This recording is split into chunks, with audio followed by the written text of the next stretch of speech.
Every time somebody tries to practice scientism in the way Mises said, where they go, okay, well, we've got all this data and we can just tinker here, tinker there, and get some better outcomes.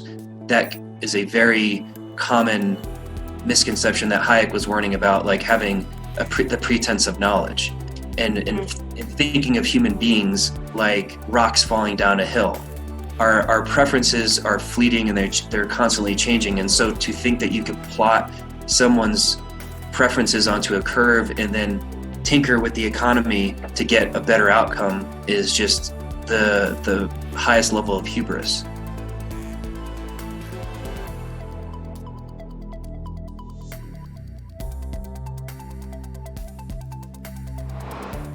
Maybe we can get, my intro could be this. Is that supply and demand? Yeah. What does it say at the top? Does it just say the supply and demand? It says, these laws cannot be broken. That's awesome. If you throw a rock into water, it sinks. If you throw a stick into water, it floats. If you throw a man into water, he must decide whether to sink or swim. Ludwig von Mises.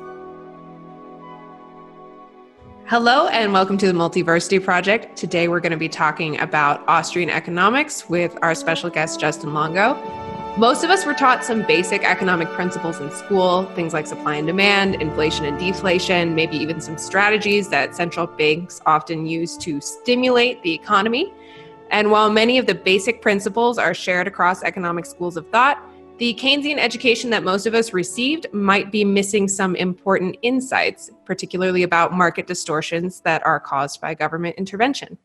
So today we're going to be discussing economics through the lens of the Austrian School, which was founded by Karl Menger and expanded upon by thinkers such as Friedrich Hayek, Ludwig von Mises. We're going to be joined, like I said, by special guest Justin Longo, who works for the Independence Institute in Denver, Colorado, a libertarian think tank. He's the editor of Complete Colorado, co-founder of Liberty on the Rocks, podcast host at Longo Convo, and an economics graduate of George Mason University, which is basically the Austrian economics university in the United States. So we'll be drawing on the book Economics in One Lesson by Henry Hazlitt, which is a solid introduction to the school of thought if anybody wants to give it a read. Justin, hello. Thank you for joining us. Would you like to introduce yourself a bit? Yeah, like you said, I'm Justin Longo. I've been a libertarian since the year 2000 and self-proclaimed anarchist since 2005 as a result of George Mason University. I was an angry libertarian for many, many years, but I've since let all that go, and I just want to love people. Beautiful. Yeah. Yeah, so you Awesome. mentioned libertarianism as a result of George Mason. There is a connection between libertarianism and Austrian economics. Do you feel like the economic school of thought is linked to a political ideology, like inextricably? Or how do you feel about that? It's not a requirement, but I think they coincide very well because I remember being in my first econ class back in August 2000. I was taking Intro to Micro, and I just fell in love. And I remember thinking, partway through the semester, how could anyone be a Democrat? Or, back when I was still sort of in that left-to-right paradigm in the year 2000, and just learning how government interventions wreak havoc and have far-reaching consequences, it made me realize that any philosophy that advocates less of that would be more on my side, having learned basic econ. So I think that if you study econ and you see sort of the distortions and the consequences of government intervention, there are certain philosophies that espouse less government intervention, so therefore you'd probably be more inclined to have an affinity for those. And that being libertarianism is very, very anti-government intervention, more hands-off. So it makes sense why they'd be buddies. Yeah, reading this book, Economics in One Lesson, you do get the sense that Hazlitt is basically against pretty much all government intervention, except for, I guess he says there are certain useful functions that government has, military protection and all of that. I guess maybe that would be a good place to start. So what do you think are the proper functions of government? You asking me? If anything, yeah. Oh, man. So you're right. Hazlitt in the book does say that taxation is necessary. He just said, he qualifies it by saying most governments don't stop themselves from his idea of what like necessary would be, a small percentage, I imagine. But I would say from 2000 to 2005, when I was just identified myself as a libertarian, probably as just like a small government person in general, having learned basic economics, I thought as well that there was a place for government monopoly provision of some goods and services. And I remember believing in the protection, like government has to provide protection services, it has to provide defense, it has to provide like laws, courts, criminal justice system, things like that. And then the big transformation in my life was I took a labor economics class with Brian Kaplan, my favorite professor, and probably my favorite living economist to this day, over at George Mason, 2005. The last 2 weeks of that class, we did the economics of anarchy. And wow. I remember looking at this on the syllabus prior to those final 2 weeks and going like, what does this mean? I don't even understand. That idea of anarchy I had no idea. I probably believed the same things as any regular person, bomb throwing, Starbucks window crashing philosophy. And we got to the final 2 weeks and Brian kind of went over ways in which the market could provide the harder cases, things like protection services, education, the roads, military defense and courts and laws and stuff like that. And so he kind of does this overview of this of how it could be done, and then says, I know this isn't going to convince many of you because we just briefly went over this stuff. So for this exercise, I'd like for the class to tell me or give me economic reasons why the market cannot provide whatever goods and services you think it cannot provide. So I remember writing about and arguing with him about fire protection.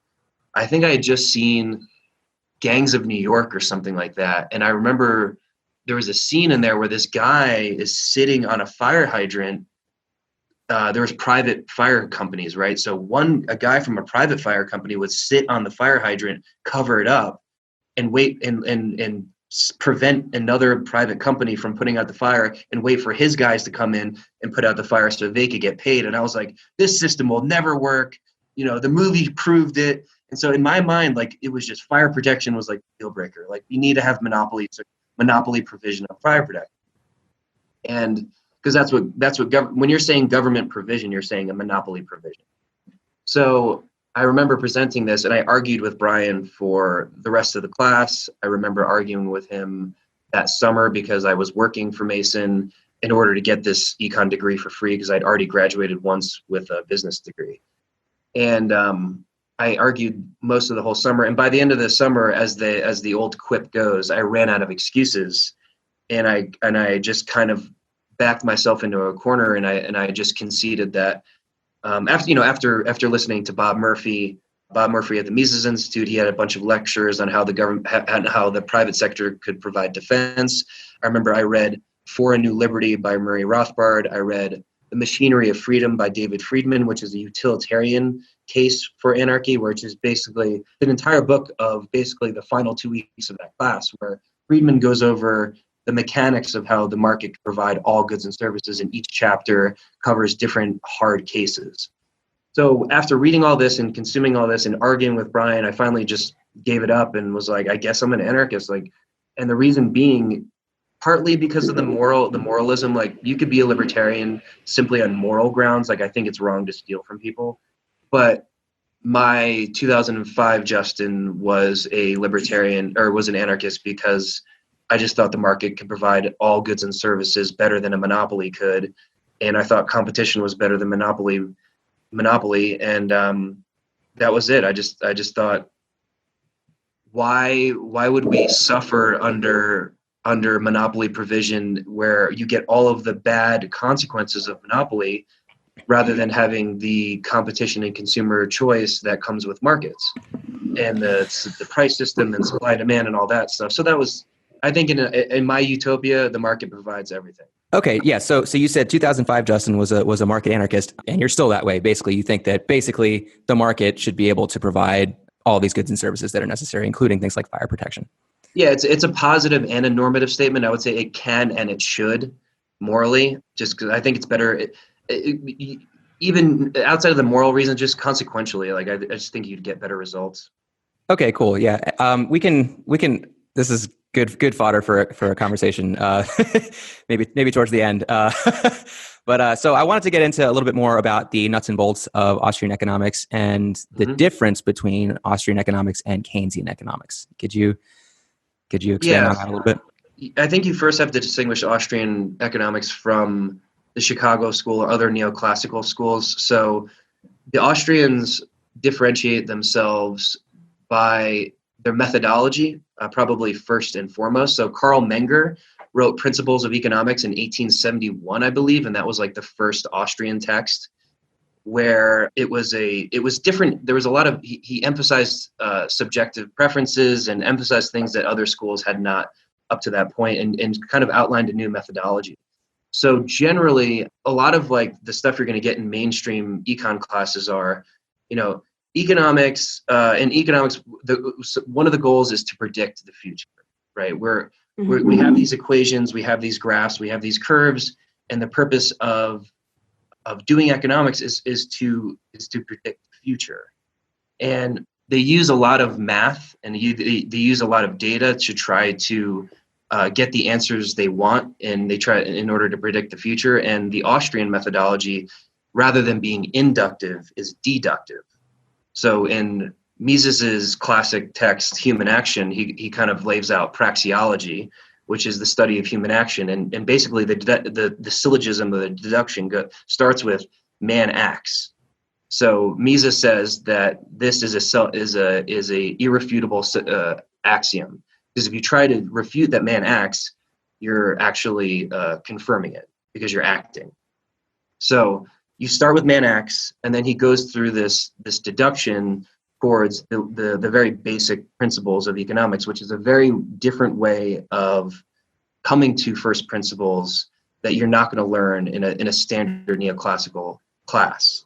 So I would say the methodology itself, being deduction rather than induction, is a major point of difference. The other points of difference between Austrian and even like just Chicago school would be the emphasis on certain things. Like most neoclassical schools really emphasize equilibrium. They look at when things are in equilibrium.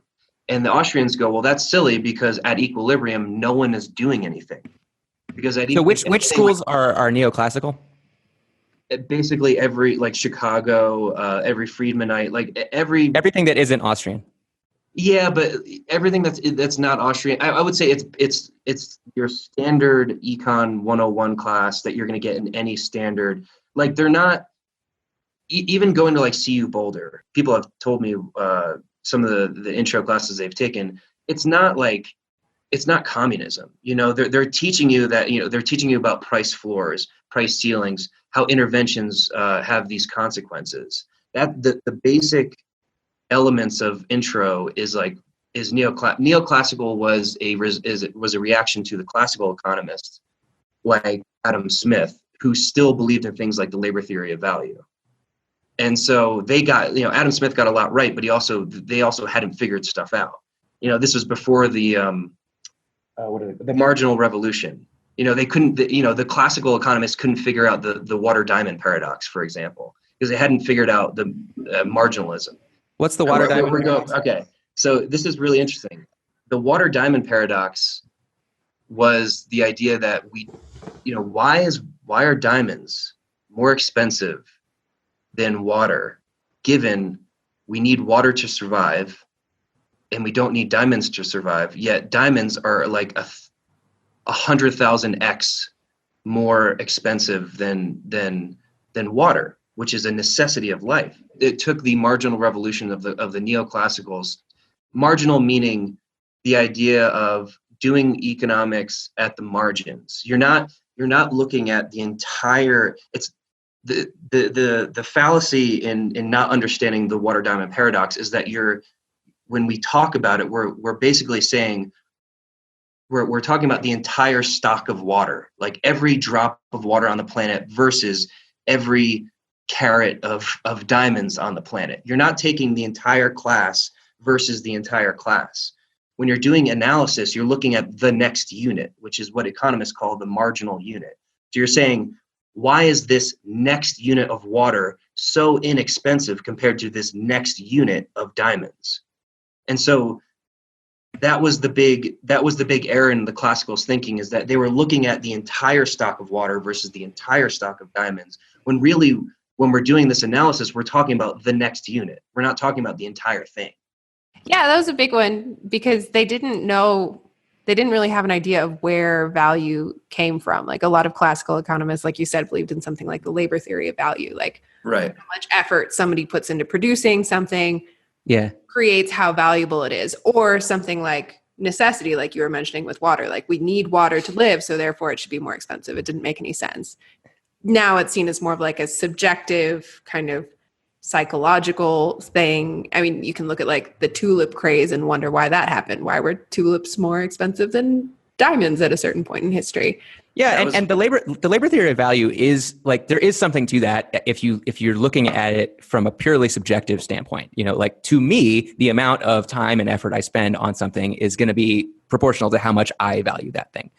But it's not that, it has nothing to do with how much the market values that thing. So right. you could maybe see the labor theory of value like in aggregate as sort of a rough approximation of the market value.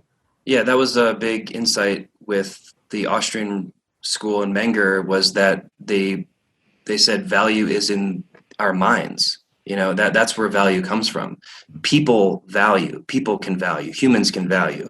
And that's really a distinction that the Austrian school derives, is that it's very human action, human focused, rather than the other schools that work with the Austrian school doesn't tinker, because the other schools think that you can kind of like chart certain economic analysis on like an equation, and then tinker with one variable to affect another variable. And then, I can make the economy better because I can tinker with one thing, lower interest rates here, and then get the result I want.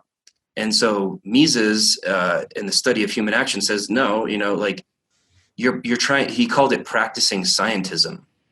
It's like you're being scientific in a science that is purely human. Humans are irrational at times. Humans are the ones valuing. You can't get inside their heads and tell me what their value scales look like, because they don't even know what their value scales look like.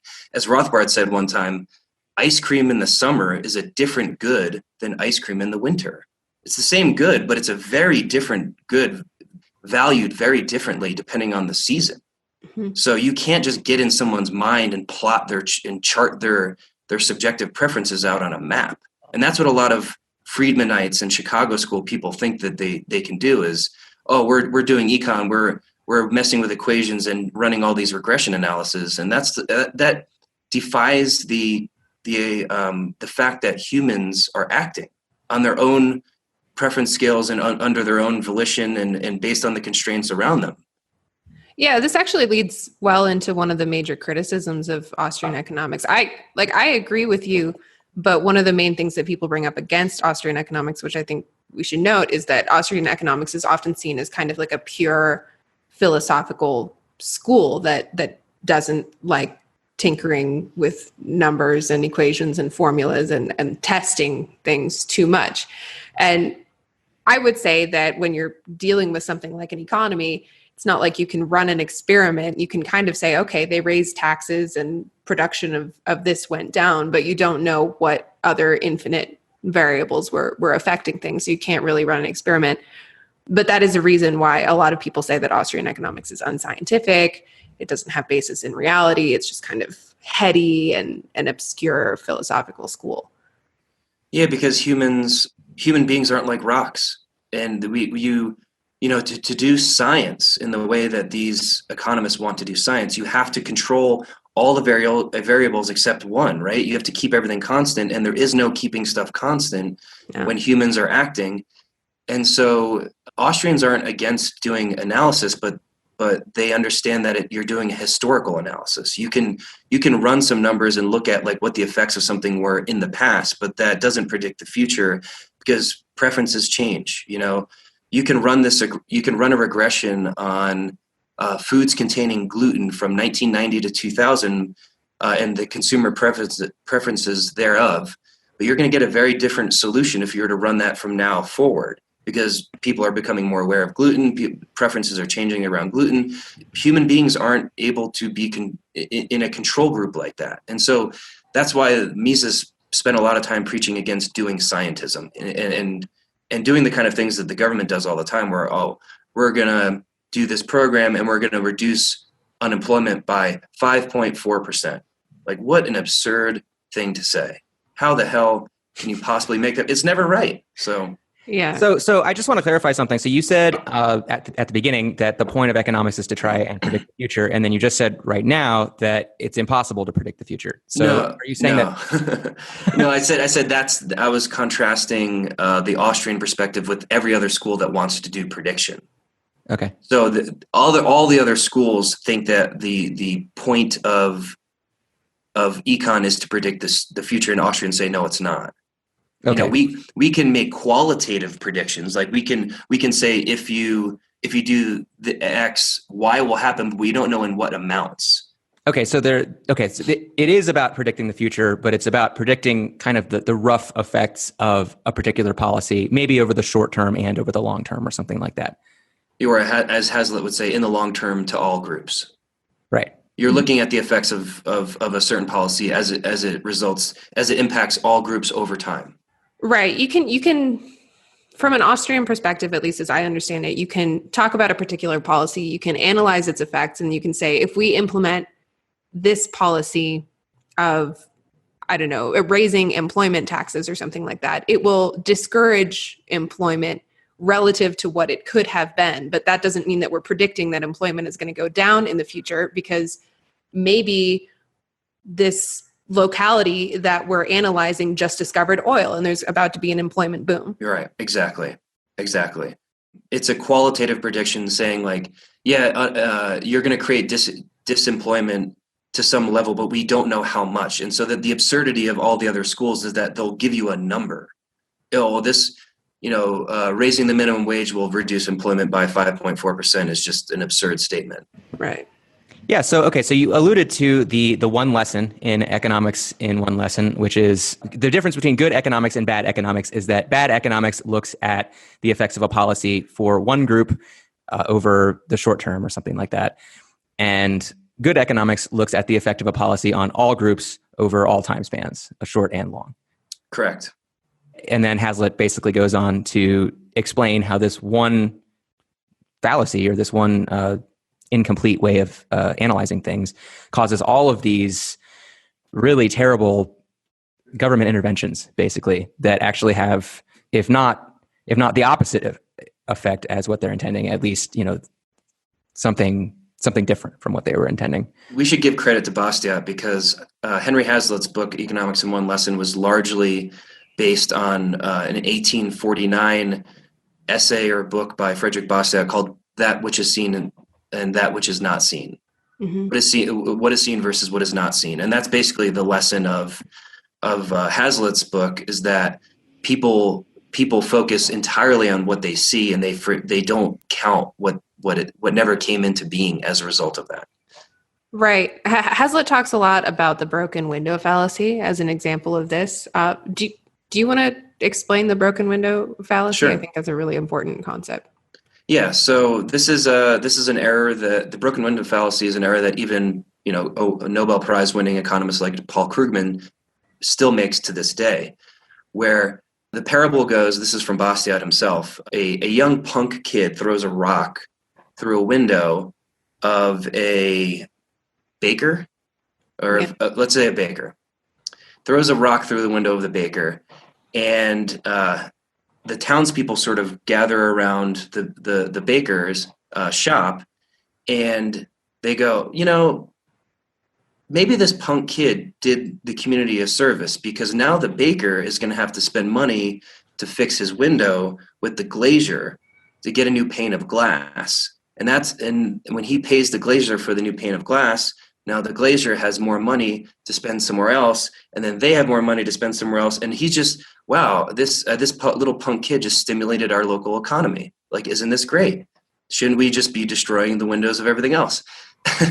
And Hazlitt and Bastiat point out that, what is seen is that the baker has to now purchase a new window, but what is not seen is that had the baker not have been forced to purchase a new window, he would have bought a new suit from the tailor.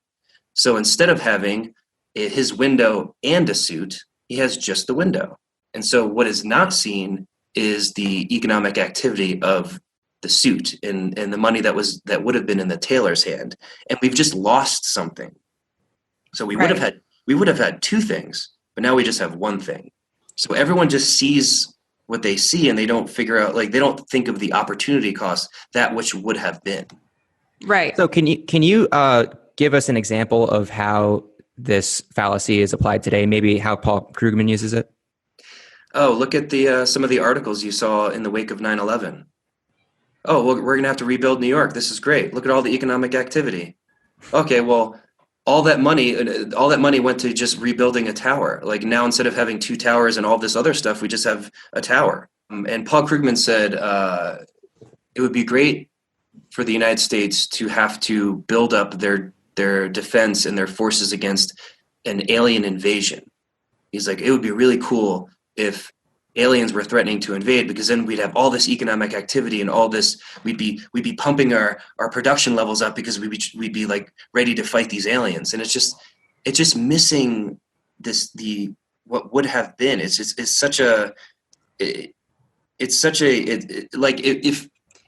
Paul Krugman were like in the defense industry, I could see him wanting to say that. But as an economist, for him to say that is just silly. But I could see the CEO of Raytheon or the CEO of Lockheed Martin saying like, hell yeah, an alien invasion would be amazing for me. That's just like, as Hazlitt said, that's one industry in time.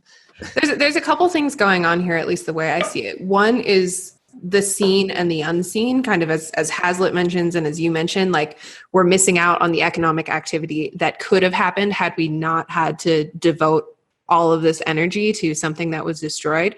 But another thing that I think is being missed is like a lot of economists are really just focused on GDP and they're focused on economic activity. They're focused on how much money is flowing, but they're not focused on like actual wealth and actual flourishing. And I think if you like step outside of your framework of looking at how much money is being spent, it should be patently obvious to everyone that New York City being destroyed or an alien invasion is not a good thing, because there are real things with real benefits being destroyed that now we have to rebuild, and we're clearly going backwards. So it's a weird mindset that allows you to think that it's positive just because it causes people to have to work and exchange money in order to make up things that were lost. Yeah, I mean, it sort of implies that the loser of a war is better off than anyone, better off than the rest of the world. Like if you enter a war and your city gets leveled, this implies that you're going to be more prosperous than the rest of the world. And destroying a bunch of things, it's just so counterintuitive to that. But with certain equations and the right sort of regressions, you can kind of make the data say anything you want. I do want to give them a quick defense. So like in their defense, I think what a lot of these economists are pointing out or what they're getting towards is a lot of times, like when we're not in a time of crisis, money will kind of stay in savings and resources will stay in savings. There's not necessarily as much activity going on. I don't think that's necessarily a bad thing, but from the perspective of like constantly trying to grow the economy and like constantly trying to grow a certain metric, having some kind of crisis mobilizes people in a way that they wouldn't necessarily be.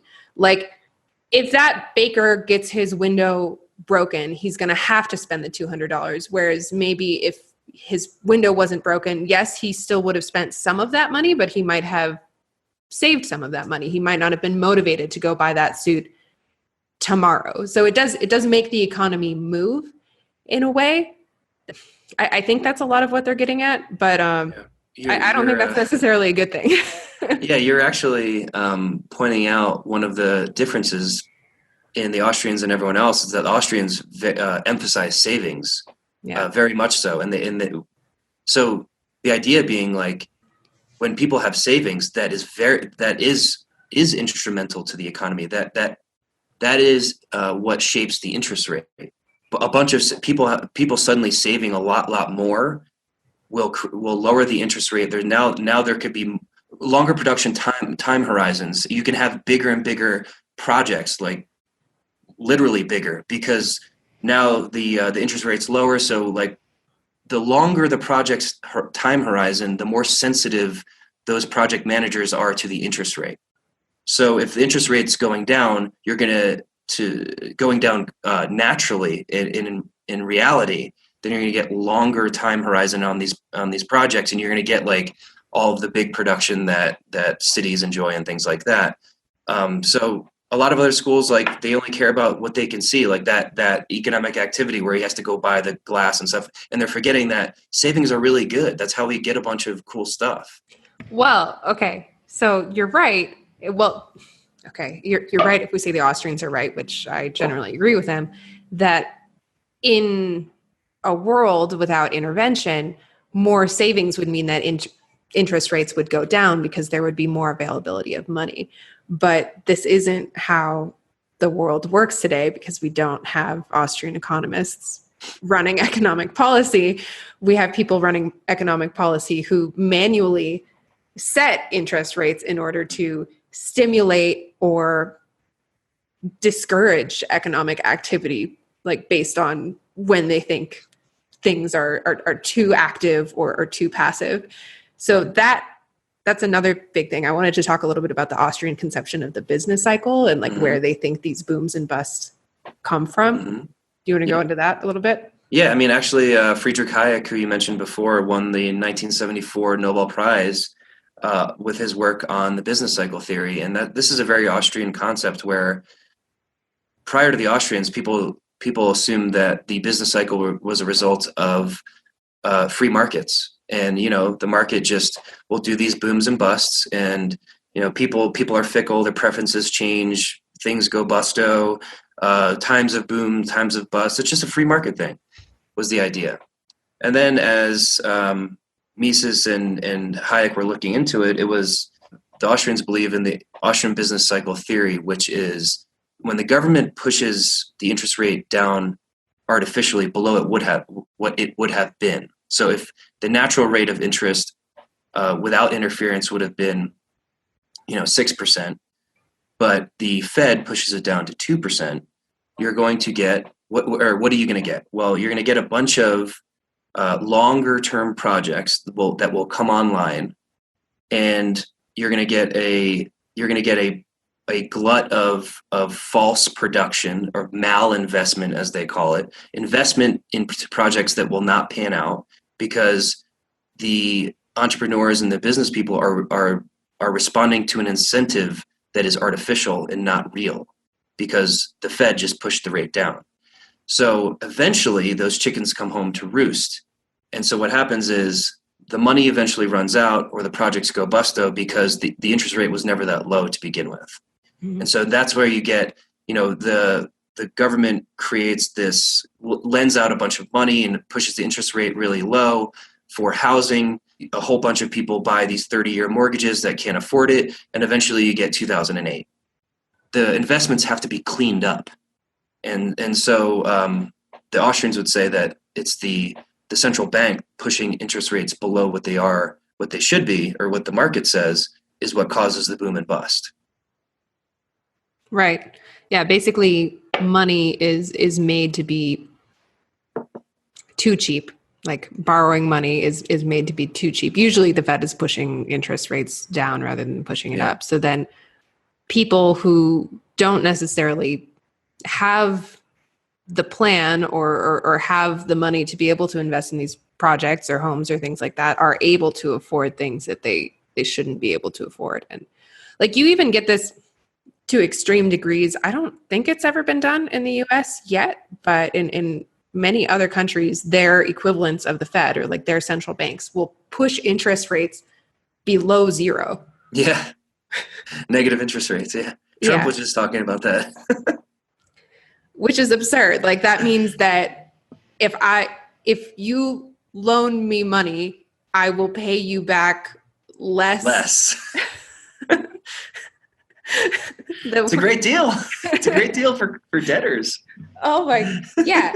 And like the point of all this is they see like the economy's not moving. We're in a recession. So like just push the interest rates down and down and down, convince people to borrow money and then just spend as much as possible. And then we're increasing demand. And isn't that great? Now everything is flowing, everything is moving, but it's like, it's brilliant. Yes. So at that point, you're discouraging, you're punishing people for saving. yeah. Correct. And what I think what the Austrians would say about saving is that Katie, you were saying earlier that savings don't stimulate the economy, but the Austrians would say they absolutely stimulate the economy because they, as Justin was saying, they bring down interest rates and actually what Hazlitt was saying, like they are wealth. Like when you save for the future, money is this kind of illusory thing that it stands between us and real wealth. It like represents real wealth, but it isn't actually wealth. Uh-huh. But if you look at saving as you've built up some kind of capital, right? You have some kind of wealth. Maybe it's a house, maybe it's a car, maybe it's some kind of durable good, and you don't consume it right away. Instead, you save it for later. Then you can use it to actually produce more wealth, and you can actually produce wealth faster than you would have than if you just consumed it immediately. And so it seems like these negative interest rates, or even an interest rate that's lower than what the market interest rate would be, are basically encouraging the burning of this wealth of our wealth that's been built up. Yes. They're encouraging the burning through of the wealth that's built up. They say it's a good thing if we destroy things because then we have to build things again. Like everything is based on the metric in the current moment. It's like how much economic activity is happening, and nothing is based on the reality of like how wealthy are we in real terms, in terms of what's being built, how prosperous are we? Yeah, it's like the economics of fire. It's like, all right, how many things can we burn? Great, we'll be so wealthy.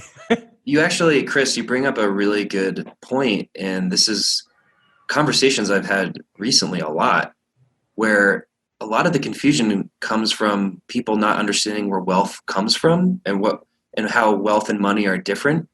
And so I would say, and I think the Austrians would say, wealth is production. Wealth is all the stuff that we consume. Like our standard of living is based on the production levels and not how much M1 there is or how much money there is. Mm-hmm. And so with this misunderstanding, like thinking wealth is jobs or thinking wealth is activity, you get a bunch of really bad policy prescriptions that go, if you think jobs are the end and like jobs are good, they're not, they're a bad. If you think jobs are good and jobs are wealth, everybody needs a job, then you would do a lot of the silly interventions that people advocate, like all the make work projects, all of the exports are good, imports are bad, that kind of like misunderstanding why we have such a high standard of living is not jobs. It's not, how much the cash that the Fed is printing. It's the production levels. We produce a lot more with a lot less. It's like, are we getting more output for less input? If you get even more output for even less input, you're way more wealthy. If somebody were just to drop a bunch of goods and services on us for free, that would be utopia. If I could just sit in my chair and just get everything I want by thinking about it, a hot dog, a bicycle, a hammer, I'd be super abundant. I'd be in utopia. But there would be no jobs. Yeah. Utopia is. Wait a minute, but there'd be no meaning to anything. Sure. I think a lot of the argument for jobs is that people want meaning in their lives, and having some kind of regular work gives their life meaning. And so if you're just sitting around being like, oh, I have everything I'll ever need, so I don't have to work, I think people would be very unsatisfied with that situation. No. The job, the option, like people want the options. People want options. So when you have to work because you have a mortgage and 7 kids, then you have fewer options than somebody who just is getting stuff for free. Well, if I'm just getting stuff for free and all my food is taken care of and my housing's taken care of, my clothes are taken care of, and now I have all of the options to do what I want to do. I can work, I can volunteer, I can create a charity. I can sun myself on the beach. I can start a basketball league. I could do whatever we crave those options to self-author, to be the authors of our own biographies in life, rather than I got to get to this 9 to 5 because I got a mortgage and 7 kids to feed. People want purpose. A lot of people want to feel needed and like they're contributing something valuable to society. But that doesn't mean that it would be a bad thing if we, could guarantee housing and food with very little labor. It just means that people would need to contribute in other ways through philosophy, through Here, art. let me put it another way, Chris. It was the case not too long ago where you would have to work, let's say, 80 hours a week to get enough calories to survive. Now we live in a world where homeless people are obese, where they can work 3 hours a year for enough calories to survive. And so which system would you rather live under, or which time period would you rather live? Where I would rather live in a time where we're so wealthy that I work 1 hour a year for food, 1 hour a year for clothing, 1 hour a year for shelter, and the rest of that time is mine to find out my own purpose, to figure out my own path. Well, isn't that better? I mean, yes, kind of. I think homeless people would maybe disagree with you. I mean, I think a lot of the reason why people are homeless is because they're out of a job. And the reason why they're out of a job is because they don't have marketable skills. And so, and I think this is what Andrew Yang keeps talking about with his UBI thing. It almost sounds like you're advocating for a UBI. Like let's just give people kind of the basis to survive. And then, they can choose whether they want to work or they want to just be, idle. No, I'm using a reductio ad absurdum to show where wealth comes from, what a standard of living is. So I'm saying that the end, the job is a means to an end. The job is a means to production. The job is a means to consume. So if you can get rid of the middleman, which is the job, which is bad, and just consume because someone is, it's just being dropped on you like manna from heaven, that would be much better than having to labor to get to that end. I'm saying my utopia is cutting out the middleman.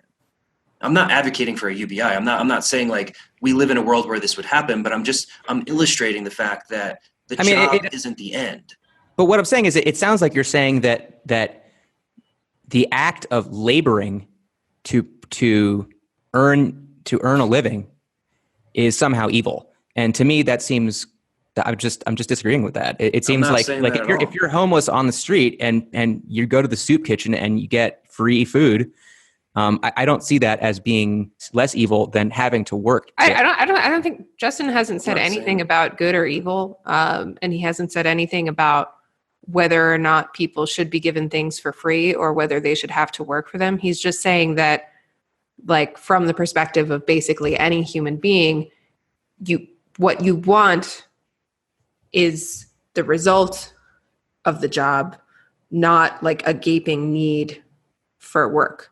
And that's why it's not a good idea for the government to hire people to dig holes and fill them back up again, which is like stuff that's actually been proposed in the past. Right. Yeah, I would definitely agree that having meaningless labor is just as bad as having no labor. But having meaningful labor, I would say, is better than either of those. I mean, there's always meaningful labor to be done. It just means that you're improving the standard of living. If the things that we had to labor really hard for in the past are now automatic, that's not a bad thing. Like the invention of the dishwasher is not a bad thing because it took away the jobs of people who were manually washing dishes. Actually, this is another point that comes up a lot in the book. I agree. Protecting, yeah, that's what he's saying. Yeah, I agree with that because now that the dishwasher is here, it being a manual laborer in the industry of washing dishes has now become a meaningless labor because there's a machine that can do it for much cheaper. Right. I'm definitely not disagreeing with that. What I'm saying is that if there's something meaningful for you to do, that is preferable to having nothing to do. And I think, if you look at people who retire early, I think a lot of them would say something similar, I'm 30, I'm 40, I don't work anymore, but now I'm just bored, now I want to go work. So I want to go find something meaningful to busy myself with. And I think then it's up to you to figure that out. Then it's up to your own subjective values and preferences to figure that out. It's not the whole point is our wealth is derived from us getting more with less.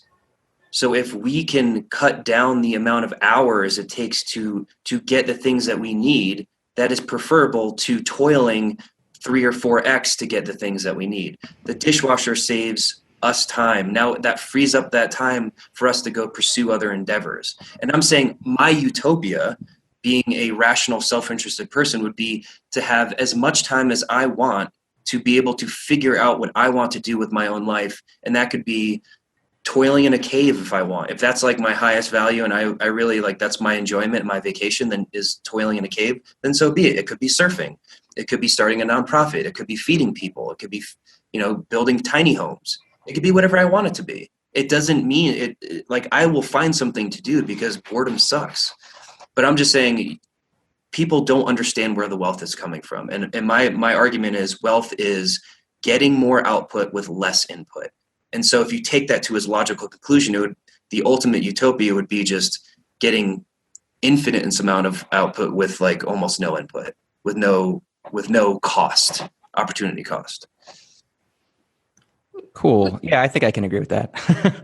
We see almost any time like some kind of major labor saving device or innovation is brought up, there's some movement of workers who wants to like ban the thing in order to protect their jobs. And it's often seen as like a legitimate argument. Like when the car came to be, like that puts a lot of horse and buggy drivers out of business. Like what's a good example that we're facing right now? Oh, like self-driving cars.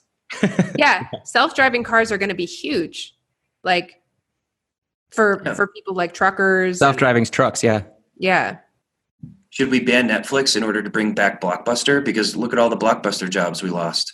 Now it's just one company that destroyed an entire worldwide video rental store. Are we worse off because Netflix destroyed Blockbuster? Joseph Schumpeter is sort of like tangential to the Austrians, and he's the one that coined the term creative destruction. And so this is what we're talking about, where we're talking about newer emerging industries destroying the old, creating efficiencies and creating more output with less input so that we're all better off. But it does hurt it does hurt the Blockbuster, the CEO of Blockbuster, that Redbox and then Netflix crushed them. Yeah. It does hurt the CEOs of all the big typewriter industries that we have the personal computer. And it hurts the employees on a short to medium term basis too, because then they have to go find a new job. Probably they have to go learn some new skills. Yeah. One of the fears, and I actually do think that this is a legitimate fear, is that as automation, improves kind of exponentially with technology, that we might get to a point where like labor saving devices and like labor saving tech evolves so rapidly that so many jobs are made obsolete that we end up with like a big class of people that for maybe a long time has nothing productive to do. And I think that at that point that might require like some kind of a rethinking of our economy. Like we've had the same, we're so much more productive per hour, yet people work 40 hours a week on average still to be able to live and meet their basic necessities. And I think that's an assumption that we're going to need to question. And like ideally we would want to question it. If we have machines doing most of the work for us, then why do we still need to work just as much to meet our basic needs? Precisely. Yeah, and I think what the Austrian economists would say is that those people would not be put out of work if there weren't things like minimum wage laws. If there's a bunch of idle labor, like human labor, sitting around, not able to find any work to do, and there's no floor to what you can hire that labor for, you should be able to put it to use for something, But it's just these minimum wage laws are it sets this bar and says, well, if you can't do anything this useful, then you can't work at all. And I think that's very harmful. Yeah. I mean, it is harmful in some sense, but like the minimum wage nationally is $7.25 per hour. I don't think that the minimum wage as it is, at least nationally, is like skewing things very much because it's pretty low. And like the floor is a place where, I don't know, like it would be very difficult for people to live on much below that, you know? Like there is an argument to be made in theory, like putting a price floor on labor does prevent some labor from happening. It does prevent some jobs from happening. But I'm saying like putting a price floor of $7.25, I don't think is enough of an impact that it's like destroying a lot of meaningful labor that could be helping people. I disagree. I think if that were true, then you wouldn't see illegal immigrants coming and working for lower than minimum wage. Very few illegal immigrants work for lower than minimum wage. I know plenty of illegal immigrants, and most of them work for $15, $20 an hour in construction fields. Oh, I'd need to see numbers on that. Construction workers are very that would be interesting. Yeah. I don't know. Like I live in Mexico. I know a lot of people who have been illegal immigrants at various times, and none of them worked below minimum wage in the US. Your argument about the $7 not being that much of an impact is probably true with a lot of industries, but it's certainly not true with the restaurant industry. As soon as they increase minimum wages, like, in San Francisco and Denver, they're proposing a $15 minimum wage. All these restaurants are like, all right, I'm just going to hire less people. Like the real minimum wage is always zero. You're just not going to get a job. Yeah. And so you're not seeing all the people that never got a job, never got their first job because of a minimum wage. So it's true. And it's also like minimum wage in the restaurant industry is really wacky because of tipping culture in the US. Like if you set a $15 minimum wage for a server, like I was a waitress and I made $2.15 an hour. I actually made $22 an hour on average.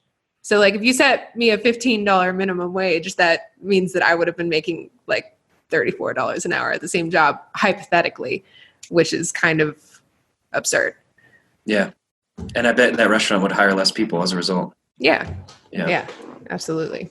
Demand curve sloped down. You can't get away from that. You increase the price of something, you decrease the quantity demanded of it. So, and labor is no different than anything else.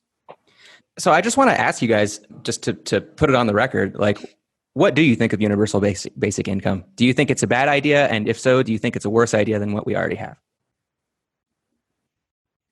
Katie? I don't know. Like, on the one hand, if it were implemented well, it would be more efficient than having like a hodgepodge of different social welfare programs that have a lot of overhead just for coordinating the programs.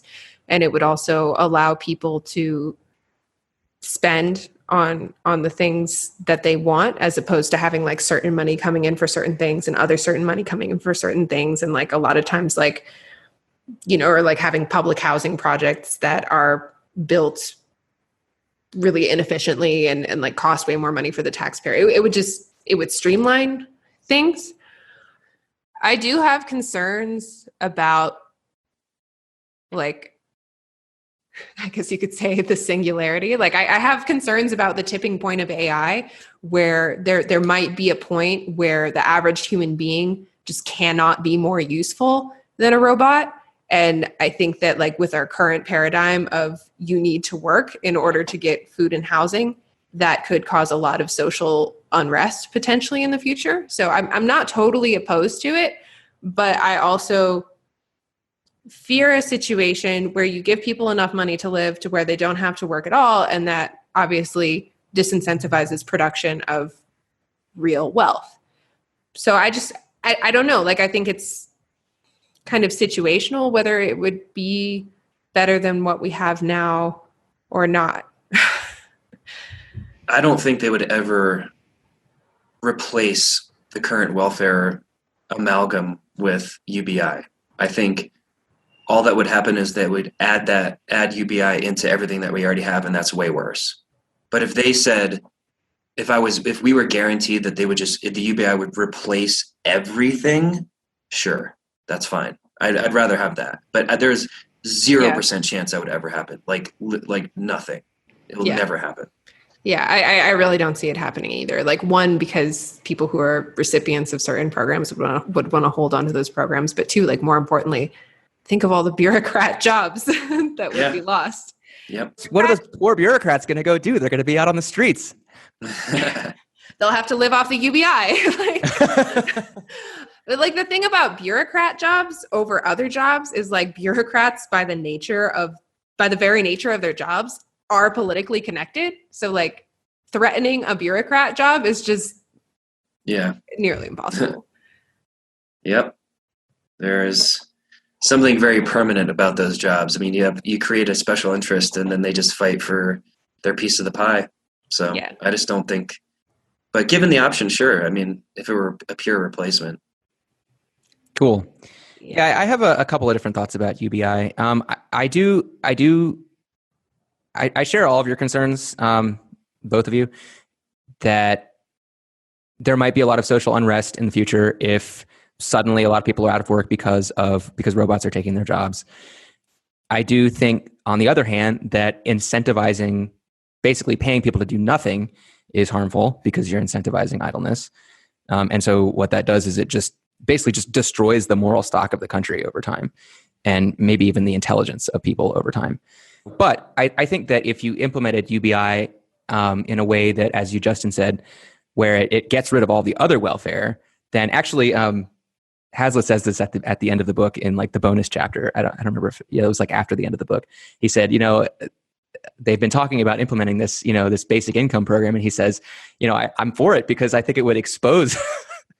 It would take away all of this like obfuscation that happens with all of the different ways that it's hard to trace exactly all the effects of how everything happens. But if you just paid people to do nothing, then the effects would be clear. He said, and people would see how harmful it is. So maybe I might agree with that. Let's just implement it and just everybody will see, like, okay, this is what happens when you just. There is the argument also that, like, if you made it low enough that it's not enough to, like, live on just completely idly, which is like what Yang is proposing. He's proposing $1,000 a month, which is pretty uncomfortable in most parts of the US. That rather than incentivizing people to be idle, it just bumps them it would bring a lot of people out of, like, a category of poverty that's so stressful that you're not even really able to think and make good long-term decisions. And you would be able to actually do things like invest in furthering your education, invest in yourself, and it would just take you out of that, like, state of just trying to survive, and potentially free people up to be more productive. Like super high time preference, like very, very, like you can only see to the next hour, the next day. Exactly. Yeah. Exactly. You're like, how am I going to get through this day, basically? Yeah.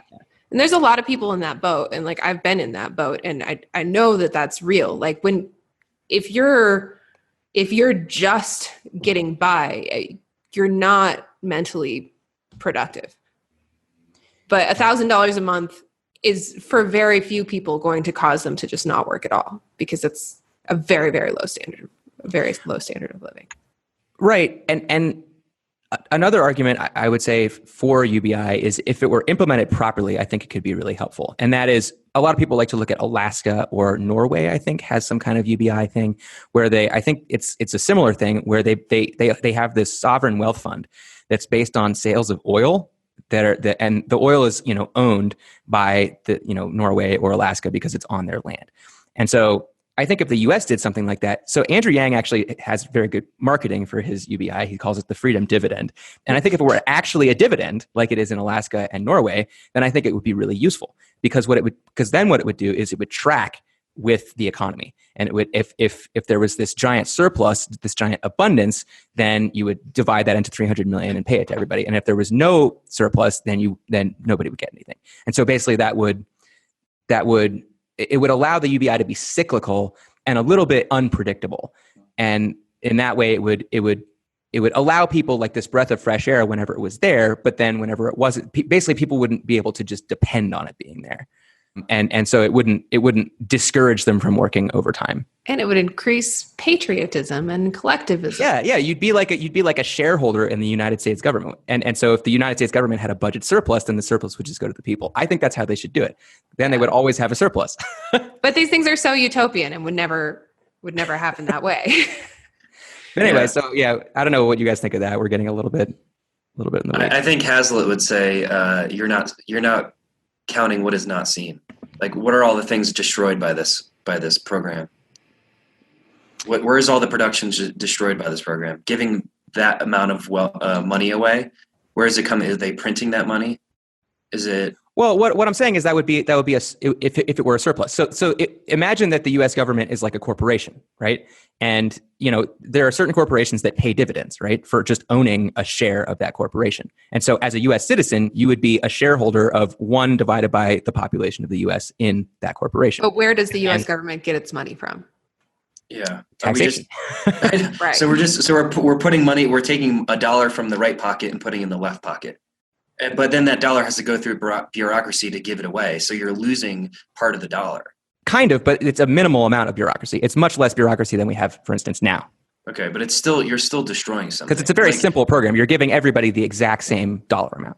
I know, but I think you're succumbing to the idea that you can get something for nothing.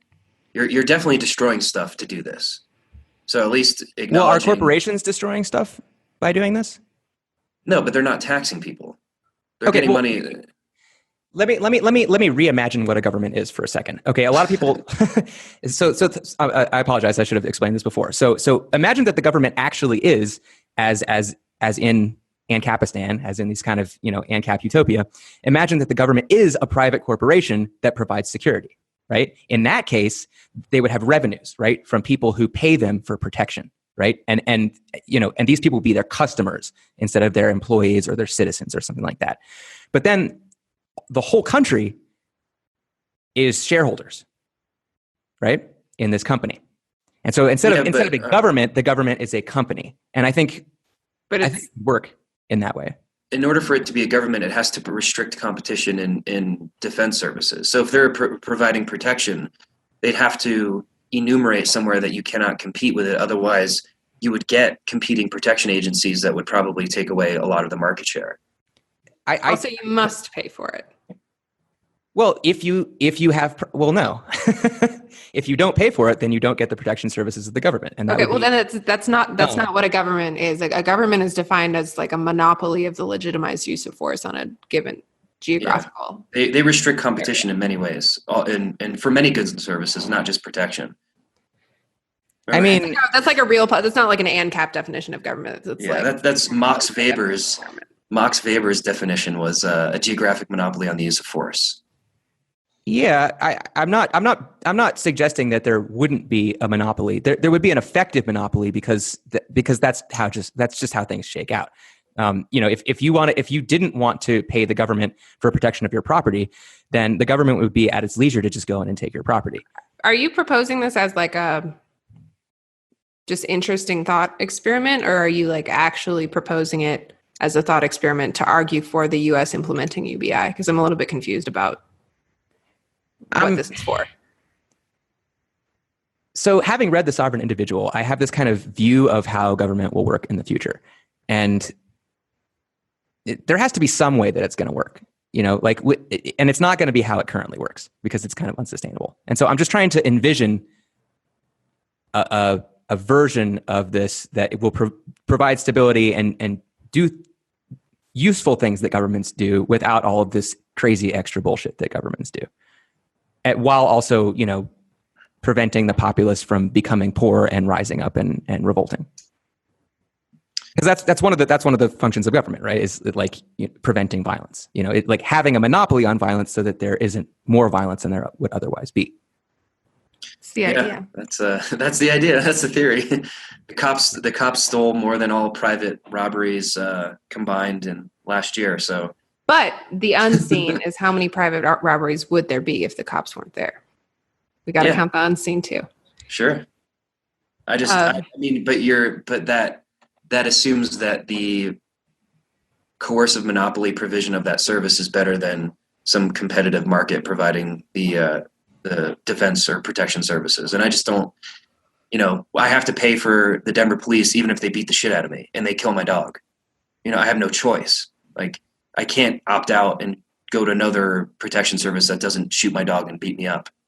We've got to have an ANCAP episode, but yeah, I guess we're getting away from Austrian, but yeah. Okay. Ariel will be really upset if she's not here for the ANCAP episode. And that's true. We should hold off on that. Yeah. But I wanted to talk about the Austrian concept of inflation, because I think that's a huge difference and something that was like for me when I understood inflation in this way, like different from how I was taught it in my Econ 101, 102 classes. Do you want to go over like Austrian versus neoclassical conceptions of inflation? Yeah. A lot of people use the word inflation kind of colloquially to refer to a general rise in prices. Like they call a rise in prices inflation. Like if the CPI, the consumer price index, goes up, that's inflation. And the Austrian conception of inflation is a rise in prices is the result of inflation. It is the consequence of inflation.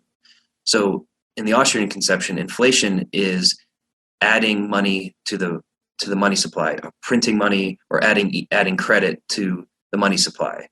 So if there are, let's say, $1 trillion bills going around, if the Fed prints $1 billion in cash and puts it out into the economy, that's inflation, and the result of that action is a general rise in prices at the end of the day.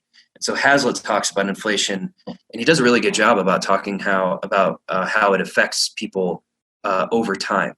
So the government will print money or artificially lower the interest rates and create easy credit that way, and that money and credit is pushed into a certain sector or sectors of the economy where some people get that new money first. So in Hazlitt's example, the government prints a bunch of money and gives it to defense contractors, and then the defense contractors get to spend that new money first. And so they are the real beneficiaries of inflation because they have new money before prices have been able to adjust. So they get all of that new purchasing power. And so the people at the end of the gravy train have their old money, the prices are rising all around them, and they haven't gotten any of that new money yet. And finally at the end of the day, they finally get some of that new money after the prices have already risen. So inflation isn't just like you put a bunch of money in the economy and then all the prices rise all at once. No. The money makes its way around, and it certainly gets in the hands of some people first before it gets in the hands of others. And it's whoever's politically connected, defense contractors, the housing market, student loans. I mean, that bubble is going to burst soon. So banks. So it's not like this. It's not an instantaneous conversion where we have $1 trillion, we print another $1 trillion. Oh no, all the prices are 2x like overnight. That's not really how it works. Yeah. Right. Yeah, So it's this sort of insidious creeping effect where the first group that gets the money gets free money, and they get everything at a discount. And then the next group gets everything at a slight discount. And then eventually the people who have been left out of basically prices are rising before it gets to the large bulk of the population. The least politically connected people, like the people in the margins that we care about, are the last people to get the money. Right. So it's basically like this other form of taxation. Yeah. Yeah. Your purchasing power is being destroyed. And that's the thing is like the people that get the new money first, they get to enjoy full purchasing power of that money. But by the time it gets to the last people, their dollars that they had in their wallet are worth less. And then they finally get the new money, and it's just like they've lost out. Mm-hmm. Yeah, there's a couple ways that this is done, at least in my understanding of it. Like the Fed sets its interest rate, which is like the interest rate at which it will loan money to the banks. And it's always like a really low interest rate, like below the level of the general concept of inflation, which is like below the level of like how much prices raise over time. So like it's basically free money. And then they also engage in quantitative easing, which I think just is free money, right? Yeah, I believe it was. It's new money. Quantitative easing is where the Federal Reserve buys shit with money that it creates out of thin air and just puts all that shit on its balance sheet. So it buys mortgage-backed securities and it buys toxic debt and stuff. So it buys this with new money that it just poofs into existence. Right. Correct. So it raises the money supply. Yeah. Right. But I think they stopped doing that a while ago. I don't think they're doing that anymore. Although I think not we right went now. up to QE5 or something like that, right? Q was QE1 through 5. I think like just in the last few days, there's been this like massive liquidity injection or something like that from the Fed that nobody's really talking about. My dollars are getting my dollars are being slowly destroyed, and so the classic thing that all of us libertarians say is since 1913, when the Federal Reserve was created, the dollar has lost 98% of its purchasing power. So there's a little book called "Whatever Happened to Penny Candy" that talks about that. Yeah. And that's a true fact. I mean, basically, if you look at what an ounce of gold, I think, has bought over the years, it's been basically constant for like centuries or millennia or something like that. Like you could buy basically a nice suit with an ounce of gold, and you've been able to do that since like the Roman times. And basically, a dollar used to be able to buy. Well, so it used to be, I think it was like $20 to 1 ounce of gold. Like right before the Federal Reserve was created. It was, I think it was $20 for 1 ounce of gold. And now it's like $1,300 or something like that, or $1,400 or something like that. Yeah. So. Yeah. There's a couple reasons why like the Fed is able to print or just like create all this money without it like completely destroying everybody's lives. Like one is because actual productivity is going up. So we don't see prices rising that much because we are making more with less. So even though we're able to buy less with the same money, like the fact that we're making more with less means it's like kind of stable-ish. And then two, with the US in particular, the US has positioned itself as like the global reserve currency. So like not all dollars are being spent in the US. A lot of times when they're printing money, their strategy is to try to like get dollars flowing in other parts of the world and like more and more of the global economy running on dollars so that they get more control of the world. That sounds really like evil, but evil and sinister. Yeah. So the dollar, as fiat as it is, and as crazy it is that they can basically print as much of it as they want, it's pretty much the hardest money, like out of all the fiat currencies. And so, because it's the reserve currency and it's backed by the, the coercive force of the U.S. military, basically. Yeah. So other countries, in many countries in the world, they prefer dollars over whatever their own central bank is printing. But I'm interested in what's going to happen because I think that that's going to change over time. And like, I don't know how many people are looking out for that, but like, especially with Trump as president, we just have this person who's kind of seen as an unstable maniac around the world, like running the country that runs the global reserve currency. Countries more and more are signing trade agreements that just cut out the US. And I think like other countries want to get off the dollar, and China's kind of making its move. If the US ever becomes not the global reserve currency, there are so many dollars. There are so many dollars. Mm-hmm. We'll have our $500,000 Bitcoin. Right. Yeah. Because that's how shitty the dollar will be. Great segue, Justin. Yeah. Oh yeah. Do you know anything about Bitcoin, sir? I've been reading about it. It seems like this crazy nerd money. I don't know. Magic internet money. I can't imagine it's not backed by anything, is it? I mean, I know. I mean, what can you buy anything with it? I don't understand. I always like saying it's backed by the very same thing gold is backed by. I heard something about a pizza. Mind. Yeah. So I did want to get into why Bitcoin is. Well, first of all, why is it a thing? And second of all, why do Austrian economists seem particularly enamored with Bitcoin? I would say Austrians are enamored by free banking in general. There's a couple of economists, Larry White and George Selgin, who have done the most work, as far as I know, about free banking, which is basically free competition in money. And so the idea was What if Wells Fargo created its own currencies, and it was backed by the faith that people had in Wells Fargo to not finagle around, and you'd have a bunch of competing currencies, and sure, there'd be some would be destroyed, some would rise above, and there might only be a few, but there'd be more than one probably. And then Bitcoin is just the first application of Satoshi's code was money, but it can do a lot more than that, as you're well aware. But money, exchanging value was just the first application of that technology of the Bitcoin network. So yeah, it's a currency that is free, is basically a free market currency, and we like the idea of competitive currencies, because then you get all of the joys of competition and consumer choice. Cool. Yeah. So I definitely agree with that. And I think there's a lot more stuff about Bitcoin that are causing it to become popular. One of which is that it's a hard money. And so in that sense, it mimics gold. Actually, and by hard money, I mean the supply is strictly limited. And actually, the supply of Bitcoin is algorithmically limited.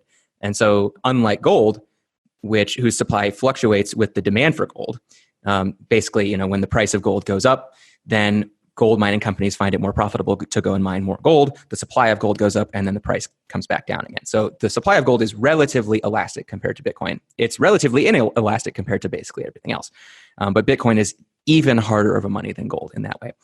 Actually, what I always like to say is I like to compare Bitcoin to land, because land is kind of the same way. It's kind of like, okay, well, you can buy and hold a certain percentage of the earth, but it's not like when the price of land goes up that we can go and create more land. It's just, that's it. And so Bitcoin is kind of like that, I would say. And so I think a lot of fans of Austrian economics or Austrian economists they like something like the gold standard, because they see it as producing the kind of economy that leads to prosperity, or producing the kind of incentives, we'll say, that lead to a prosperous society. Yeah, I always found that sort of odd. Just the obsession with gold, the obsession with any money in particular seems strange to me, when the whole point is no one knows. Yeah, gold has had a precedent, but like, I don't know better than the market. I don't know better than billions and billions of people making decisions based on their own knowledge and preferences. So it always seems strange to me that there's so many gold bugs in the libertarian or the Austrian movement, especially the Austrian movement, considering we understand economics and we know that, we don't succumb to Hayek's fatal conceit. We don't know better than the decisions of billions of people.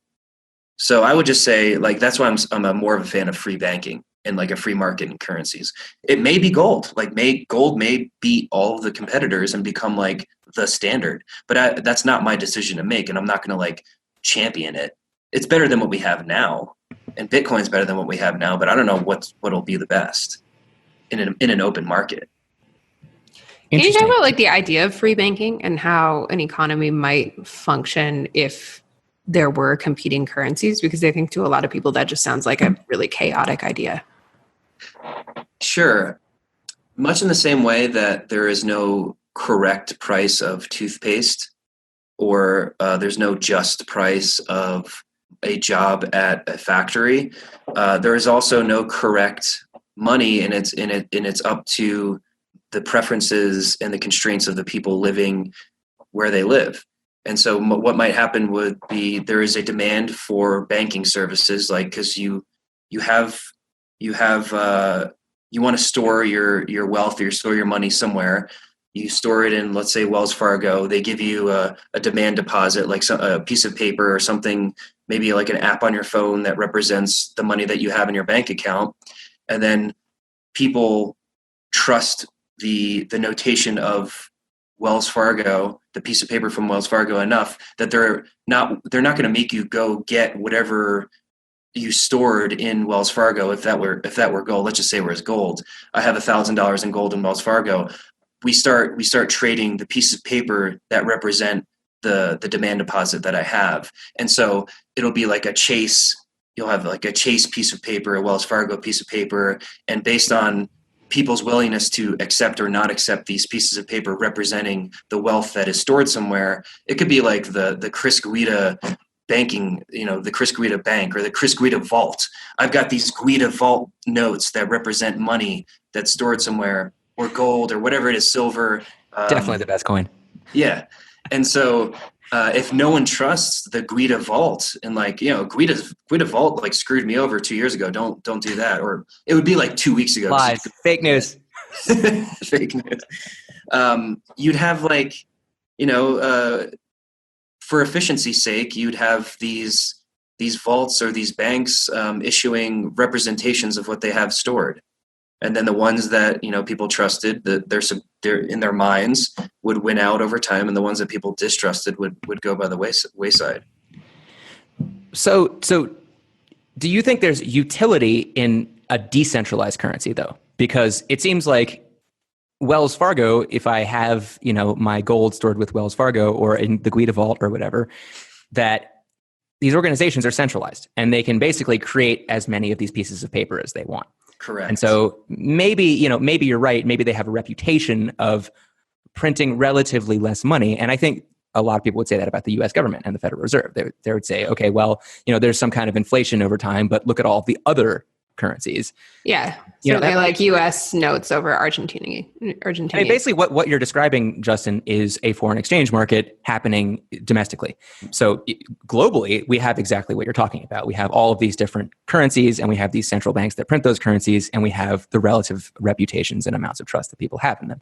But I think that Bitcoin has something that all of those currencies don't have, and that is that it's decentralized and it cannot be printed by any one person. And so there's no reason, you don't even need to trust the people running the currency, because the people aren't running the currency, the code is running the currency. Yeah, I think in a free banking situation, we're talking about a check on the banking system, the banks being bad actors.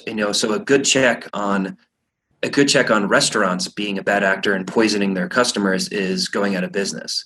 And I would say a good check on banks issuing more notes than they have reserves for is them going out of business. So you're right. It's less of a check than a decentralized algorithmic system where no one is in control. But I think it's more of a check than the Federal Reserve, which just is one and the same with political will, whatever the politicians need. I mean, kind of, but again, on a global stage, individual actors can choose whether they want to hold their money in dollars or yen or yuan or the euro or something like that. Kind of. Fiat currencies are generally fiat within any government. Like if you want to be dealing in physical goods and spending your money at stores and like buying houses within a country and paying taxes, not if you want to be paying taxes, but if you don't want to be going to jail for not paying taxes, you have to hold at least a certain amount of your money in the currency that your country accepts. And like in the US, for example, the US mandates that like any store has to accept dollars. It's legal tender. And I think it's actually illegal to create a competing currency. Correct. So it's like, if you want to actually exist in the real world, maybe you don't have to hold your money in the country, in the currency of the country that you live in, but you at least have to trade it and get it back whenever you want to spend anything. So it's not like it's a free competitive system. There is some competition between currencies in terms of like people who want to store it long-term in banks. Like there's a foreign exchange market for that. And you're right, but it's not a free system, like in the way that Justin is describing. Yeah, I think that the sort of free banking system that Justin is describing would be a little bit more chaotic, because you would go to the store and the store would be like, we don't take your Wells Fargo dollars, but we'll totally take your Guida dollars. So you'd have to, it would be even more chaotic than, almost like having fiat currencies and having legal tender laws simplifies things, because it kind of like, it requires people to all accept, this common currency. I think it would be chaotic for a while, but it's not like, right. I think there would be market solutions to it. Basically everywhere accepts Visa, and a lot of places accept PayPal. And a lot of places accept MasterCard and less places accept American Express, and it's okay. Yeah, I don't think you're giving enough credit to the order. Like, to me, order is the result of human action, but not of human design. It's not like you don't design order. So yeah, like it appears on the surface what is seen as having a uniform money and legal tender laws in one US dollar for them all. But I think you're missing the order that's created as a result of the market process, and people. If there was this chaos, there wouldn't be a value to the money, and like the value of money is the exchange, is the ability to exchange, right? We're not trying to do barter. So to say that there'd be chaos in this system is kind of implying that the market would be choosing chaos, and I just don't really understand. Well, basically, if the U.S. were to say, okay, we don't have legal tender laws, use whatever the hell you want, you can use Chinese currency or European currency or whatever you want, then I think there would be an initial period of chaos. And then there would be market solutions that would... So you're just talking about the transition. You're talking about like a transition. Yeah. Like if we were to transition tomorrow. Yeah. That's okay. Exactly. I mean, maybe. Yeah. There's some lag time, I'm sure. But what I'm saying is you need to give the market some time to be like, okay, there's too much chaos here. We need to come up with a solution, and then eventually somebody creates a company which solves the problem. Yeah, and I was just I'm explaining free banking, and I'm not explaining the transition to free banking. Those are two different things. Yeah. Well, even if the U.S. if the U.S. opened it up and didn't have legal tender laws tomorrow, there would probably be chaos on like a massive scale. But on a consumer scale, I don't think it would be that bad. Like maybe some companies along the border would start accepting pesos, and people would still use dollars. Like if the government said there are no legal tender laws tomorrow, people would still use dollars, because that's the status quo is very persistent. And I think that's a one of my gripes with us libertarians is that we don't appreciate the persistence of the status quo. For example, like I know some old OG libertarians that were like hanging out with Rothbard back in the 60s. And these old dudes, they were talking about the imminent collapse of the U.S. economy in the 60s. They were talking about, the dollar is going down the drain, like this shit ain't gonna. And then at the end of the day, they're like, it's still here. And I think we overestimate the precipice that we're on, and we really underestimate the inertia of the status quo. And people are just, we're used to what we're used to. Like we don't want to be out of our comfort zone. And so I think we sort of underappreciate that. Yeah. Well, yeah. And I think a lot of that, though, is just that up until Bitcoin, there wasn't anything to replace it with. Sure. Yeah. So, I mean, there was a lot of capital and livelihood invested in the status quo, and there was nowhere else to invest that. So basically everybody had a incentive to keep the system going because there wasn't anything better to replace it with. But I do think that, I mean, maybe you disagree with me on this, that I think that Bitcoin is better money than the dollar. And I think that eventually, it eventually will be better money than the dollar. Yeah, I think Bitcoin, technologically speaking, has the potential to be better money than the dollar. I think right now Bitcoin is way worse money than the dollar. Yeah, the only thing keeping Bitcoin from being as good money as the dollar is basically the dollar has huge network effects, and has to overcome those. And Bitcoin is having some problems with scaling. Yeah. Once it solves those, I think it will scale much larger than the dollar has. Yeah, let's go Ripple. Woo! So do you have like I hope that you're joking. Obviously. Okay. XRP all day, baby. All right. But do you have like, what do you said, like, I can't predict what people are going to want, but do you have a preference for like what you think is actually the best money? Like what would it look like? Or do you think maybe it's already out there and it just hasn't caught on yet? Out of my own self-interest, I hope it's Bitcoin. I really hope it's Bitcoin. Yeah, I mean, I think programmable money in general will be it. And I don't know which one it'll be. It could be, I don't know. Could Doge. Be Doge. It could be Doge, hopefully. I think, yeah, I mean, with the technology, I think. Wow. Money. I think Doge is where it's at, and it's programmable, right? What's better than spending money and sending a message along with it? Hey, fuck you. Here's $5. Fuck off. Have you seen? Do you know Matt Hill? Have you seen the Borger protocol? Okay, I know Matt. Yeah. Okay, cool. Yeah. They built this decentralized Twitter on Doge. So I don't know. Maybe it'll be Doge. Maybe you're right. Yeah, sweet. Much wow. When Lambo. All right. So back to Hazlitt. Wait, there's a chapter where Hazlitt predicts Bitcoin. No, I'm just kidding.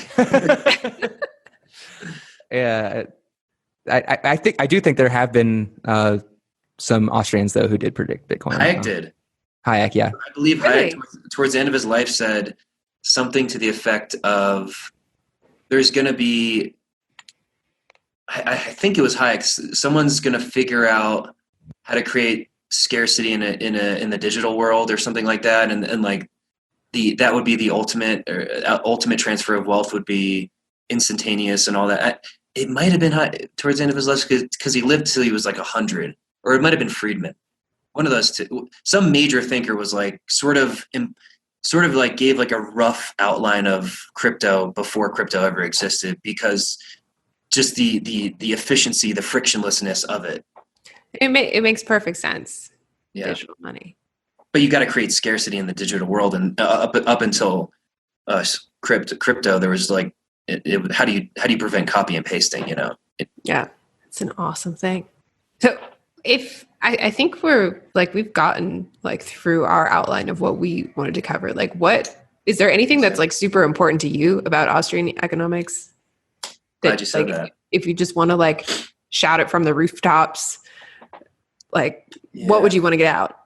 I kind of, just because of what I've been talking about recently and like the rise of Trump's like mercantilist policies of like exports good, imports bad, and saving jobs and stuff. I kind of went over my little pet issue of where wealth comes from. I think that is a major point of misconception among most people. They think the job is an end. They don't understand where wealth comes from. They like minimum wage increases and make work and all that stuff just because they don't understand that jobs are not the end. That's kind of that, and the broken window, I think, are two major things. And then also, and maybe just in general, I think every time somebody tries to practice scientism in the way Mises said, where they go, okay, well, we've got all this data and we can just, tinker here, tinker there, and get some better outcomes. I think that misconception is a very common misconception that Hayek was warning about, like having the pretense of knowledge and thinking of human beings like rocks falling down a hill, and not understanding that human beings have fleeting preferences, fleeting tastes, contradictory tastes. Our tastes aren't transitive. I like apples more than I like oranges, and I like oranges more than I like bananas, but that doesn't mean I like apples more than I like bananas. We could wake up tomorrow and suddenly be disgusted by strawberries and really prefer bananas over strawberries. It doesn't, our preferences are fleeting and they're constantly changing. And so to think that you can plot someone's preferences onto a curve and then tinker with the economy to get a better outcome is just the highest level of hubris. And it's just a common misconception, I think, from most people. Yeah, I appreciated something that you said, which is like any choice that you would try to make. I think you were even talking about Bitcoin as like assuming that I would know better than billions of people testing things out and what comes out of that. And I think that's a good perspective to hold. Another thing that we didn't really go over was the role of prices. And I think people don't appreciate the extent that the role that prices play.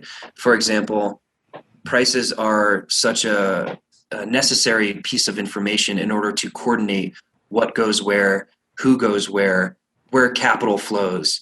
And prices tell us a lot more information than we even realize. So for example, I don't have to know that there was an early frost in Florida to know that I need to economize on oranges. Let's say there's a natural disaster, there's an early frost in Florida, and the supply of oranges is cut in half.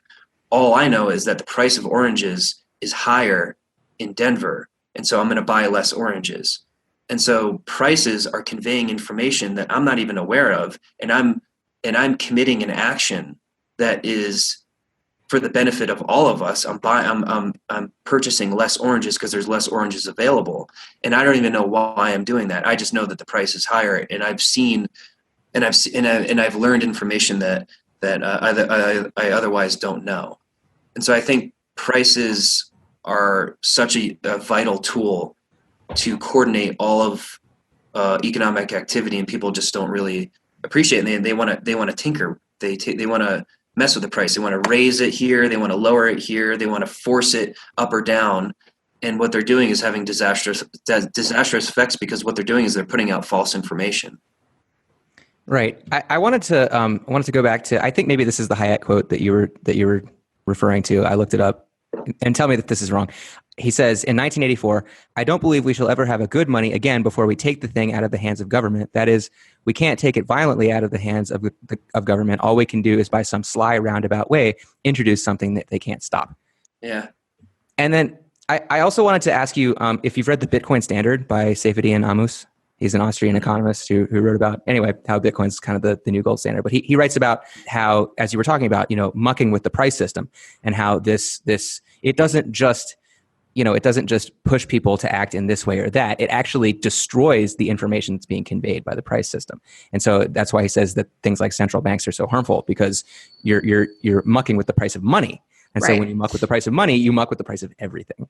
And so nobody really knows. Everybody is just, all people who are in business are basically just watching the Fed and being like, what's the Fed going to do? Because that's what affects everything. If the Fed weren't there, people would be like, okay, like, what do I think the weather is going to be like? What do I think this? What do I think? They would be using their forecasting knowledge to predict things about the real world, instead of just only doing things relative to what decision the Fed might make. Yeah, that's kind of a scary thing. I think that's a big concept too that took me a while to understand, is like interest as being the price of money, or not so much the price of money, like you can exchange $1 for $1, but it's the price of having money now versus having money later. It's the value. It's basically the time value of money. It's like your how much, preference. Yeah, your time preference. It's how much value do we put on having money now, as opposed to having my money in a year or 5 years or whatever it is. And mucking with that price is so, like you said, it affects absolutely everything. Yeah, and the great Austrian insight is not that like business people and people on the market are infallible and they're always making the correct decision. The whole point of markets and the profit and loss test, which is another Austrian emphasis, is on the profit and loss test, is fallible human beings make decisions. Sometimes they're wrong, but the market process allows us a mechanism by which we get rid of the bad decisions. The bad decision makers don't have the capital to continue. Their operations go under, and the people that are pleasing people and getting more customers and showing a profit. The profit is a signal that you're doing something good and you're pleasing people, and the loss is a signal that you ought to try something else or get out of business entirely. You lose your resources. This is an important test, and every single thing that the government does is not subject to the profit and loss test. So if a government program goes, under budget or over budget, they just get more money, and so there is no mechanism by which we get rid of punish the people for misallocating resources. In fact, they get more resources. Yeah, this is actually that's a huge problem. That's something that my mom has talked about, because she's a public school teacher. Is basically like at the end of the year, they need to be sure to spend any money that they haven't spent. Otherwise, the district will probably give them less money next year. Yep. Yeah. It's a perverse incentive, as we would say. Yeah. Well, and the thing that usually fixes stuff like this, where there's a basically shitty product being sold for a very high price, usually that happens when there's a monopoly, as you noted. And the thing that fixes this is competition. And so what I've been kind of talking about for the last couple of years is competition in the government industry, or at least competition in the money industry. And we alluded to this earlier with the free banking stuff. I think that's going to be really good for everybody. If basically people can have more choice of which government they want to live under, based on that government's track record. And I think the more I think a lot of people are just, they just assume that they're always going to live in one country, they're always going to live in one place, and so they just deal with the government and they just accept whatever it gives them. But if they vote with their feet and they can move to a different country, or they can move, somewhere with just a different government, or maybe use a different money, then basically that is the free market kind of coming into that industry and fixing it. Kind of like I like to talk about like what happened with the music industry and torrents. Like you had these large music companies who were just being the gatekeepers of all this music, and they were charging people ridiculously high prices for CDs that you only knew one song from the CD. You pay $20 basically so you could own that song, Mm-hmm. get all the other songs that you didn't know.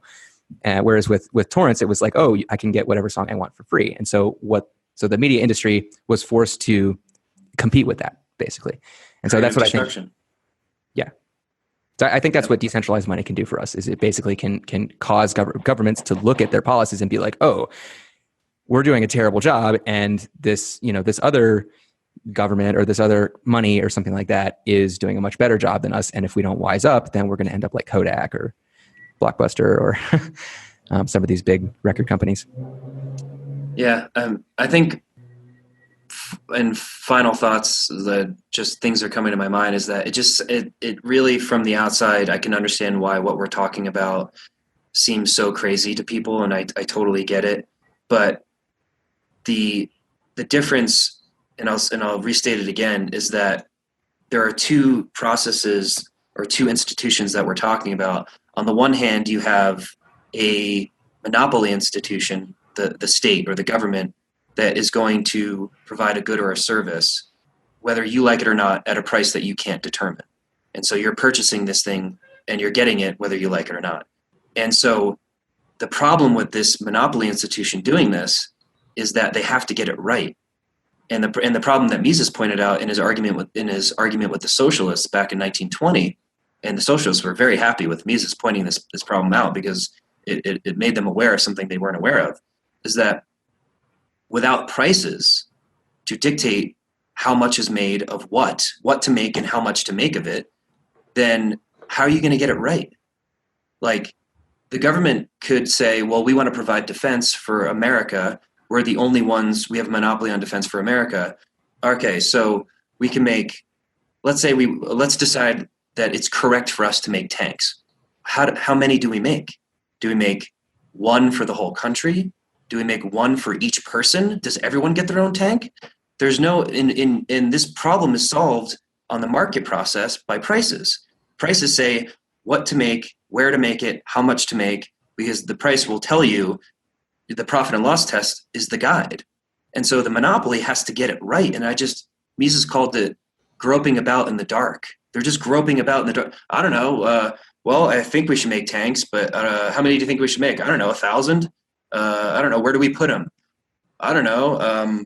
In Illinois? I don't like. It's just it's like a political process rather than a reality process of resources. Like, the prices are saying you have this many resources, therefore they should be dispersed in this manner, and this over there and that over there. And labor should be over here. Labor has a price too. And the monopoly provision is just completely in the dark. In my mind, these are the two competing institutions. And on this institution with the prices and the reality is a lot more beneficial for all, rather than this institution, which is just beneficial for the political class. I just want to say that I love how you pointed out that it, in the absence of a price system, it becomes political. And basically it's just, the politician is approached by his friends who say, well, I have a tank company, and so you should buy 1,000 tanks from me. The politician goes, that sounds good. Yeah. Are you in my district? Even better. Perfect. All right. Sorry. Go ahead, Katie. I was going to say, I agree with you for the most part. Pricing gives you really, really important information about where there is demand for things. And by demand, it's not just where do people need things. This is another distinction that Hazlitt and other economists will make. It's demand isn't just need. It's not where things are needed. It's where there's also purchasing power and actionable power and influence to get those things. But there is an issue there too, because governments and societies don't only want to focus on demand and where there is money to purchase things. most people in society also want to focus on need, and pricing like doesn't really signal you about need. And like people's priorities, like you said, a lot of times are pretty fallible, like hence why we have, billions, hundreds of billions of dollars being spent on designer clothing while we also have people starving to death.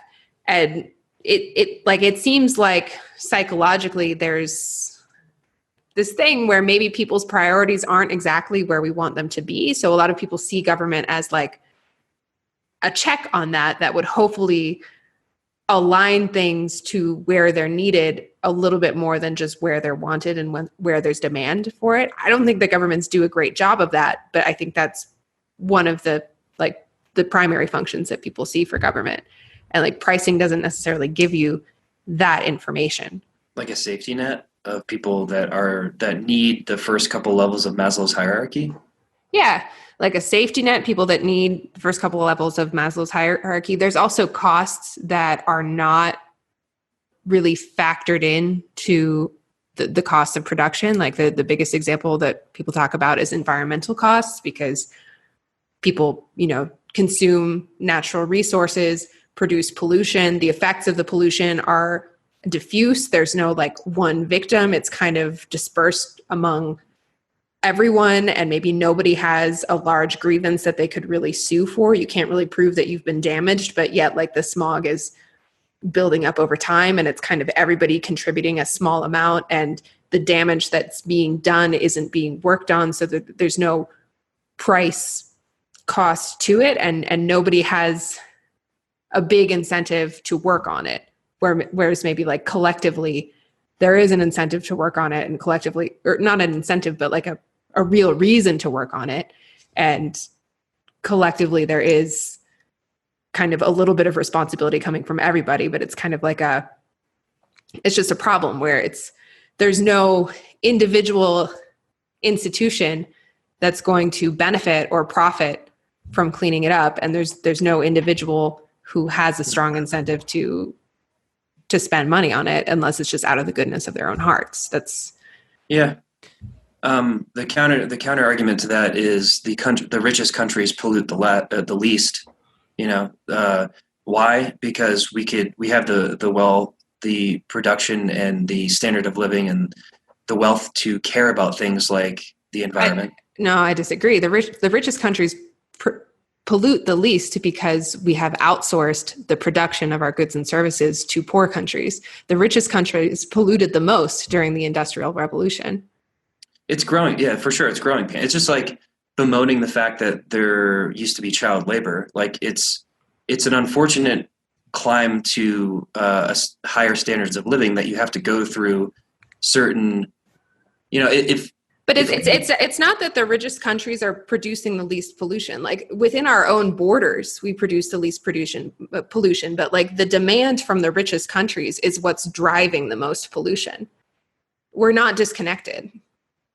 Yeah, and I'm saying that the demand of the richest countries driving the production in other countries is why a lot of these that's like lamenting sweatshops, right? Yeah. So sweatshops, somebody taking a job at a sweatshop that's paying 10x what they were making before. Yeah, like we can't fathom working in a sweatshop because our standard of living is so much higher. But a sweatshop oftentimes in third world countries is the best it's better than picking trash out of a garbage dump and living off of the trash, or making 1/10 of the wage that you would make in the sweatshop. And so these are notches on the ladder that you have to go up, that you have to climb, just like child labor. It sucks that children in third world countries have to work, but if the alternative is starving, then who are we to tell them to stop working and just to starve? Don't work at that sweatshop. We'd rather you starve because our standards are higher. That's a little bit of a hubristic statement to make. I agree with you there. I think that's a little bit off the point that I was trying to make, which is that like not all information goes into prices, and not all costs and damage like goes into prices, and not all things that people would want to prioritize not all needs that people would want to prioritize, have strong incentives, just like strong market incentives behind them. Yeah, I think a lot of that's true. I mean, externalities have to be accounted for, and I think private property rights do a lot to account for that, because if you're polluting someone's stream or on someone's land, they certainly have a tort against you. And in terms of like the need, like the basic safety, the welfare net that we would all like, I would like a basic welfare net as well, a safety net. I think that the government taking the role of being the safety net is crowding out all of the safety nets that would exist. So we're not seeing all of the charities and all of the private safety nets that would exist, because the government says, I've got it handled. I'm going to take 35% of your paycheck in order to provide a safety net, along with all the other shit that we're doing, killing people in Yemen, for example. It's possible. I mean, like, not even very much of what we pay goes towards the safety net. And so, just because you and I both don't want to live in a world where people are starving in front of our faces and dying on the streets, I would make sure that I didn't live in that world, and we'd have 35% more money to do so. And so our money is being, there's a huge actor in the room crowding all of that stuff out, because they said they've got it. Yeah, and I wanted to bring up, which I think is related, that I just wanted to expound on Justin's point that so the government is saying we've got it, but they don't really. And if they just backed off and said, you guys are going to have to deal with it, then the problem would get worse for a while. And then some ingenious entrepreneur would come along and solve the problem and probably make some money. Maybe. Yeah, I mean, there's a demand. There's a demand not to see people starving in the streets, right?